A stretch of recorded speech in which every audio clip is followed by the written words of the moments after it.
এবং আমি বলে রাখি, আপনাদের অনেকের দেখবেন না হওয়া যোগাযোগগুলো এবার সংঘটিত হতে শুরু করে।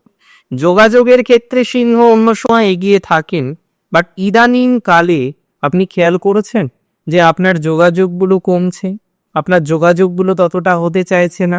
আপনি অনেক রকমভাবে চেষ্টা করছে, অনেকের সাথেই কানেক্টেড হচ্ছে। হ্যাঁ, কানেকশন আপনার তৈরি হয়ে যাচ্ছে, সে কথা সত্য।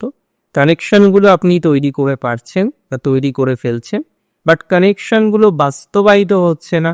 সেখানে নানা রকমের প্রেশার, সেখানে নানা রকমের সমস্যা, সেখানে নানা রকমের নেগেটিভ ভাইবস আপনার জীবনচক্রে বারবার তৈরি হচ্ছে, এটা নিশ্চয়ই বুঝতে পারছে। এই ধরনের বিষয়বস্তু থেকে একটা পজিটিভিটি আপনার বৃদ্ধিপ্রাপ্ত হবে। এই ধরনের বিষয়বস্তু থেকে একটা পজিটিভ রেসপন্স আপনারা পাবেন। সেক্ষেত্রে আমি বলবো আপনার শখ আহ্লাদ পূরণ হতে চলেছে।